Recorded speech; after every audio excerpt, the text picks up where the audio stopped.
Copyright disclaimer. Under Title 17 U.S.C. Section 107, allowance is made for fair use for purposes such as criticism, comment, news reporting, teaching, scholarship, and research.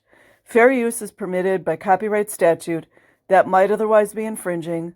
Nonprofit, educational, or personal use tips a balance in favor of fair use. New York Post. My Twisted Life as a Scientologist.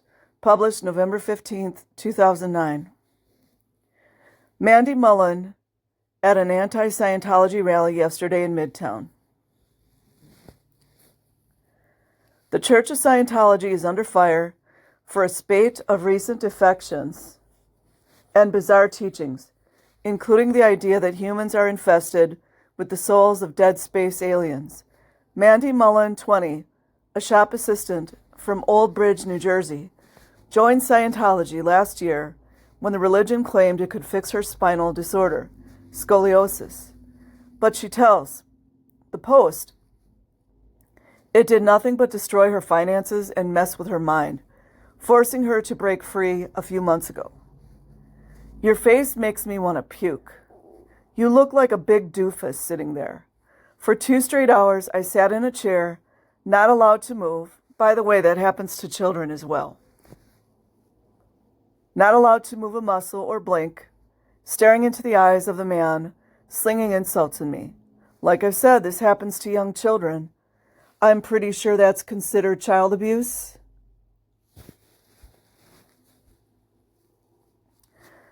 I was in a TR, or training routine, at the Church of Scientology on West 46th Street in Midtown Manhattan, a session that cost me $150.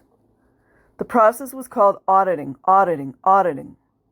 Ultimately, it was supposed to make your IQ skyrocket and give you greater confidence and control in life. How's that for baiting?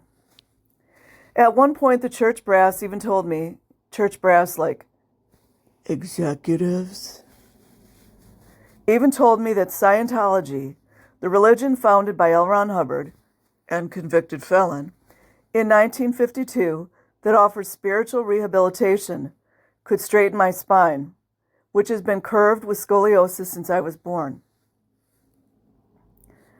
I discovered Scientology 1 year earlier while I was surfing the internet in Old Bridge, New Jersey, where I live with my parents. I came across a web forum called 4chan, where dissenters of Scientology plan protests outside of the church. I had never been a spiritual or religious person. I was raised Christian but never went to any sort of church. Still, I only lived 2 hours away from the Midtown headquarters, and I was curious.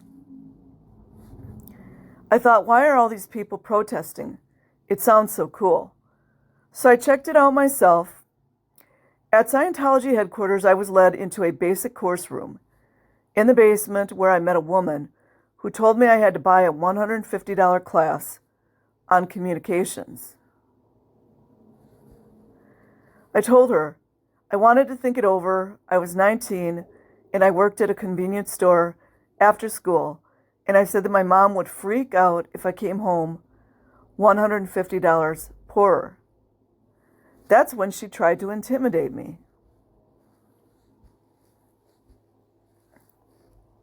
Mommy doesn't want you to do it, she said in a teasing baby voice. Are you going to hang on Mommy's apron strings for the rest of your life? The class was an investment that would make me a better earner in the future, she said. I realized that she wasn't going to let me leave until I paid for the course. I was literally shaking. Isn't this against the law? I'm confused. Isn't this against the law to bait someone into these sales and not allow them to leave? I can assure you I'd be leaving. You better damn sure know it. That's the way they work. They don't want you to pause and consider things critically, a mode they call in-think. They don't give you time to in-think and question their practices. But their tactics worked. I paid the fee and started my training. The International Association of Scientologists regularly came to town to throw lavish fundraisers for members of the church. Yeah, that's not exactly accurate. The minimum fundraising quota was always $500,000, and they would reach it under 2 hours. Staffers would charge through the congregation yelling at people to donate.